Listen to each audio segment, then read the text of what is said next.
Well, good morning. Welcome to Morning Coffee and happy birthday, United States of America. Tomorrow we celebrate the 4th of July. I'm recording this a little bit early, but I want to take some time and think about what it means to have come 250 years with this democratic experiment that hadn't been done before.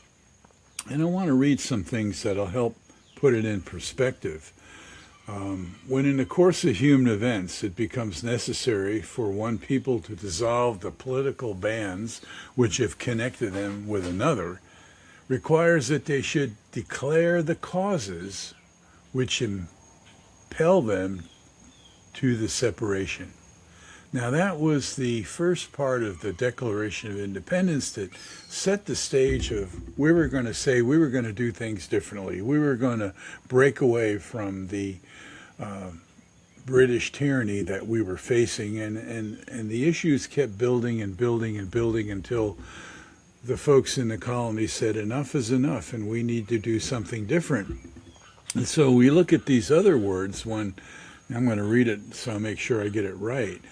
We hold these truths to be self-evident, that all men are created equal, that they are endowed by their Creator with certain unalienable rights, that among these are life, liberty, and the pursuit of happiness, that to secure these rights, governments are instituted among men, deriving their powers from the consent of the governed.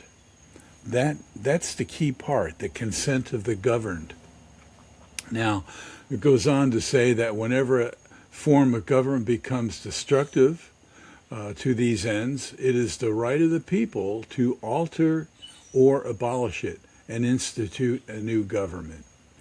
And so we were saying that, we're going to set this stage for what we want to do in the future. And then, if and it's going to be up to the people who it serves to make sure it's run right. But if it doesn't work well, we have the ability to change it. Now, it took 11 years after the declaration, after the statement of what was wanted, to figure out how we were going to do it. That's when the Constitution was ratified, and when the rules of how we were going to govern ourselves were established with the amendments and so forth. And Elizabeth Willing Powell asked Benjamin Franklin, and it was on Monday, September 17, 1787, when the Constitution was ratified, when the Declaration moved on to the rules of how we were going to do it. But she asked him, what do we have, a republic or a monarchy? And his response was, a republic if we can keep it. And that really is a statement that is really profound, because when we look back over the last 250 years, it hasn't been easy. There have been some great times and there have been some really rough times. We've gone through a civil war. We started with a revolution, and then we had world wars, and we had economic challenges with the Depression, and then we had things we overcame, the challenges of World War II and where the world was going, and we prevailed. All these things are parts of our history that we need to understand. And we did a lot of good things. We landed on the moon. We overcame the challenges of the separation of people by their race and all the other things, that the Civil Rights Act and all the things that came about that helped us be better as citizens and as a country. But it hasn't been easy. And, this symbol means something. It's important. And there's been a lot of people through our history, men and women, that have given the ultimate sacrifice to make sure that we have the ability to live in a country where we can speak freely, we can share our opinions.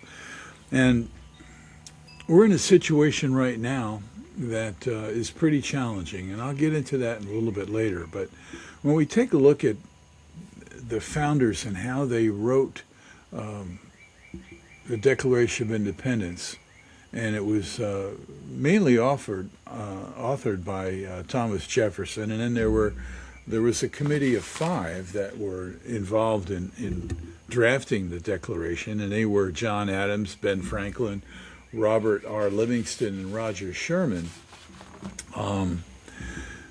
But then again, I said, as I said before, it took 11 years for us to figure out how we were going to do it. We know what we wanted, but we didn't quite figure out how we were going to do it. And then it had to be ratified by all the colonies. And it was a challenge. And there was a lot of discussions. And things weren't always very smooth in how those discussions went. But they ultimately came to a conclusion as far as how they were going to do things.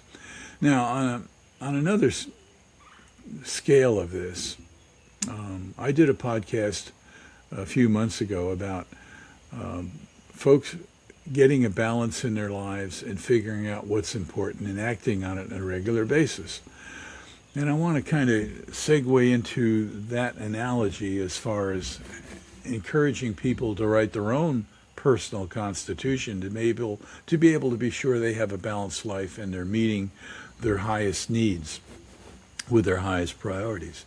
And what I asked people to do is to write down 4 or 5 things that were their highest priorities.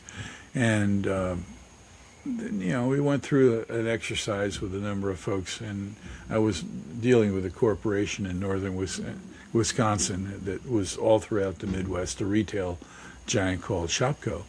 And I was dealing with their senior executives. Anyway, we went through this exercise to help them get a balance on what they were doing. And I asked them to identify their highest priorities, which they did. And most of them was their faith, their family, their career, financial stability, whatever it might have been. But usually faith and family were right up there at the top. And then I asked them to take a look at what they were doing every day and with their to-do list and that sort of thing. And I asked them, is there anything on that to-do list that you're going to do today that supports your highest priorities? And most of the time there wasn't. And I told them, quite frankly, you deserve what you get. You're the ones that have caused the chaos in your life, and you can do some things to change it. And I encouraged them to write their constitution, their own personal constitution, which basically wrote down the most important things, and then after each one of those important things, to write down some things they could do on a regular basis, either daily or pretty consistently, to support those 5 things, or the 5 highest priorities I asked them to identify.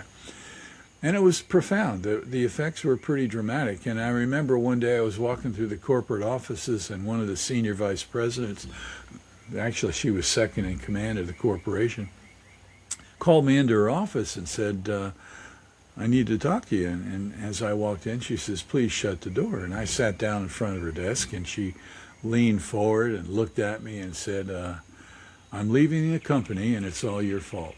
And I'm going, whoa, I'm thinking, a number of different things. And she read the expression on my face, and she started laughing, and she said, no, everything's fine.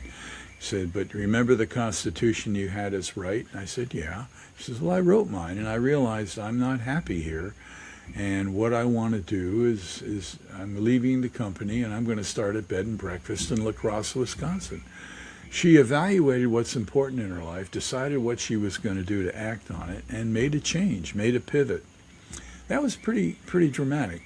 And so when we look at the Constitution of the United States, it's the Declaration of Independence was that statement of what we wanted, what was important, and then the Constitution was ratified 11 years later with the rules of how we're going to do it: free speech, equality, all the different things that were important. And it's a living document. It's moved through history, through the last 250 years, through a lot of changes. We gave women the right to vote. We passed in the 60s significant civil rights legislation. There were a lot of growing pains as a nation that we had to endure and work through. And by and large, we did it in a pretty good way. It hasn't been easy, and it won't continue to be easy. but it's an important process that people need to understand. And I would say there's probably two things that are our greatest challenge. One is fear. The other one is prejudice. And we have those two things woven through our history in many dramatic different ways. When we face challenges of world wars, when we face challenges of economic uncertainty with the Depression, when we first face challenges of so many other things that were rocking us right to our core, we were fearful, but we had to overcome that fear.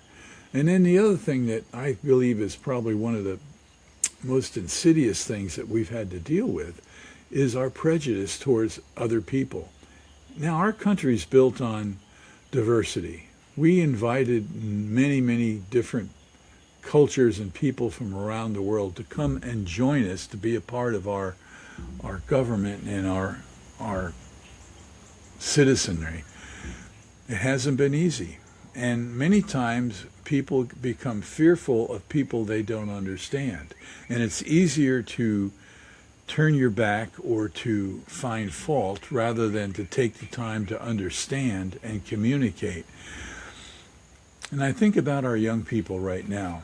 Many of our young folks who are becoming of age to vote haven't seen anything else in their lifetime that hasn't been cloaked in some sort of controversy or acrimony or outright prejudice towards one cause or one group of people or another. I've been blessed to be around here on this little thing flying around the sun for 77 years. I've been through a number of different presidential administrations. I've seen some of the good times, and I've also seen some of the more challenging times. But I've got a perspective that we as a people, as a country, can rise above our challenges if we get involved, if we put our fears behind us, if we have the courage to face those fears, if we have the courage to start to communicate and work with others rather than to turn our back and say, no, you're right, or I'm right, you're wrong, and you have to lose and I have to win for us to move forward. That doesn't take anyone anywhere in a positive way. We need to start to communicate. We need to start to discuss things. And I look back at some of the administrations that I've voted for, and I've voted for Republicans, I've voted for Democrats, I've taken the independent route, of which I really am sitting in right now. I've seen people and administrations and leaders work well, but I've also seen things fall apart, and we are in a process right now that I believe we are facing one of the most corrupt and it's hard to come up with the right adjectives, but corrupt and non-serving administrations that we've ever faced before. There are three branches of government: the judicial, the executive, and the legislative, and they're designed to be three separate entities that check and balance each other. That has fallen apart currently. We have a legislative branch that has basically given up their responsibilities and their oath of office to serve someone in the executive branch who is more focused on their own aggrandizement and their own profit than serving the people.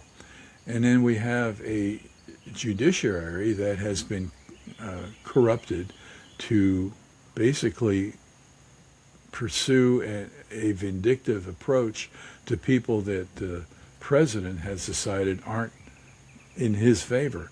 And that's just flat out wrong. And the majority of the people right now understand that and find it unacceptable. But the challenge is, what are we going to do about it?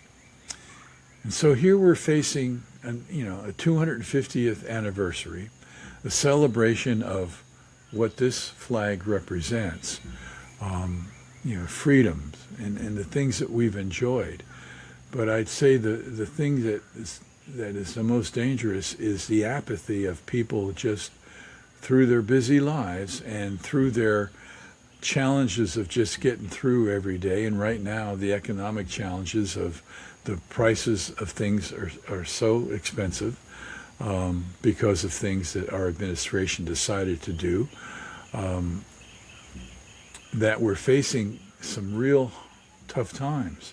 And the folks that are doing well are the well-to-do, ultra-rich, where the middle class and the rest of us are paying the price for some really haphazard decisions, self-serving decisions that have caused us to be in a crisis. Now, are we going to get out of it? I think so. I think we're going to be okay. I listen to presidential scholars like John Meacham and Ken Burns, who's done a wonderful job of bringing our history to a level that we can understand it. Rachel Maddow has been described as the great explainer. And these folks have dealt with facts, not the lies that are spread. The facts matter, and the facts show what things are and really what they aren't. Unfortunately, a lot of people are absorbing things that aren't true.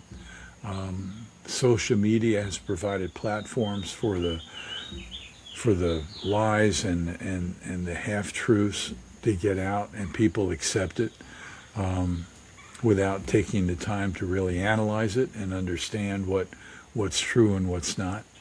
And we have to be guarded on the information and the things that are presented to us to realize that we have a responsibility right now to change what's happening.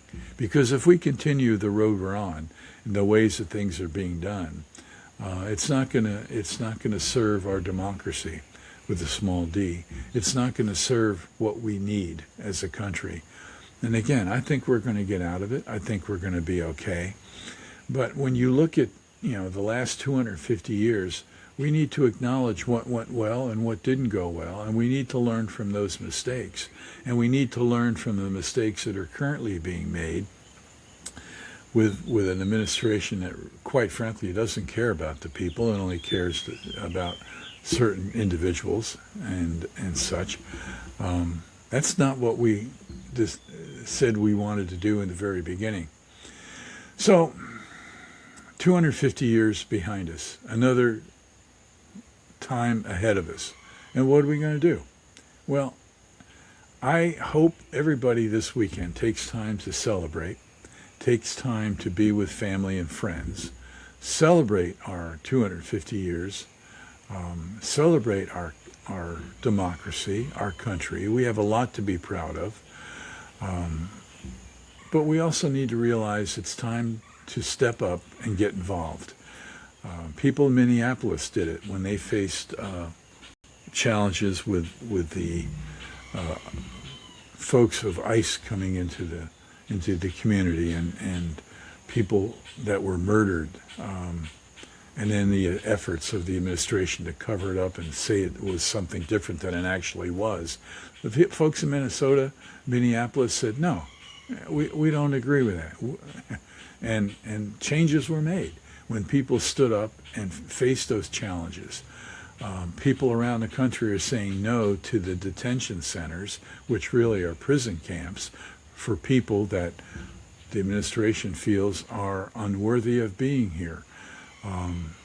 And their people are rounded up and put into those places without due process, the things that we said were a part of our Constitution.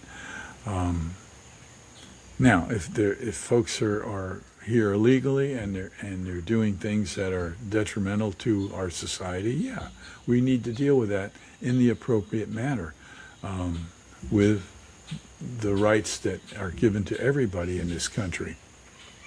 That's not what's happening. So people are protesting that. They're saying, we don't want these facilities in our community. They don't represent what we're about as a country. And the majority of folks right now are realizing that things aren't what they should be, and there's an opportunity to change it. Again, the point I'm going to read it again from the Constitution, that whenever any form of government becomes destructive to these ends, in other words, the things that we felt were important, the things that we wanted to make sure our new approach to living and governing were right, it is the right of the people to alter or to abolish it and institute a new government. Now, I'm not saying we're going to overthrow the United States, no, but now is the time for the people that our government serves to step up and make the changes that need to happen to have the government serve us and do the things that we said were important. We need leaders, elected leaders in our republic, that honor their oath of office. And we have many people, quite frankly, in leadership positions that aren't honoring their oath. Many people in the higher levels of our administration are incompetent to handle the tasks that they've been given. And what they've been given is a position as long as they're loyal to the president and do his bidding rather than doing what's necessary for the people. We just go back over, the various three administrations, including Biden's administration, and he didn't do us any favors by waiting to say that he wasn't going to run. It should have been, that decision should have been made well, before his term ended. But, as a result of that, we had chaos at the end, and we didn't capitalize on the opportunity that was there at hand. And now we have what we have. So, you can find fault with a lot of folks. Now, I said before, I recorded this earlier. It's going to come out on July 3rd, the day before our 250th birthday. But putting this in perspective, a few days ago, President Obama opened up the Obama Presidential Center, not the library, a center, a place where people can come and get in touch with some of the principles and some of the ideals that made this country great and continues to make it great. And in that perspective, it struck me to hear some folks talk about what leadership is and what it can be and what it should be and how it should serve our people and our citizens, and to celebrate our diversity and not focus in on what's different among other people and cause that for fear and prejudice, but to look at that as an opportunity to learn about other cultures and other people and embrace that diversity as a strength and not a liability. And so I have that perspective in my mind right now as I record this, and I encourage people to realize that this symbol right here is a symbol of what can be right and what people died for to protect it, to protect our freedoms, our freedom of speech, our freedom of assembly, our freedoms to be able to do what we needed to do in our lives to be successful, and what we can do to help out and reach out to other people to help them become what they need to be. So there's a short perspective on what's happening and where we need to go. Again, celebrate our success, be honest with our shortcomings, and make a commitment to make this nation, this thing that we have, this 250 years of history, and prepare to go into another 250 even better than we have had so far. We've got some challenges right now. We're going to be able to overcome them, but people need to step up and get involved and hold our leaders accountable for serving us. And again, happy birthday, America.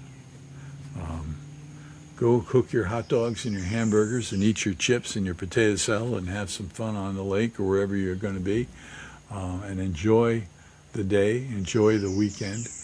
But remember, we have a responsibility to step up and get involved and to make sure that we're doing what this document said in the very beginning, the Declaration of Independence, a statement of what we wanted, and then the Constitution was ratified with the ways of how we were going to do it. We need to take responsibility and make sure that those ideals, those goals, those things that we said were important are followed. So happy birthday. Thanks for joining us, and have a great weekend, and God bless.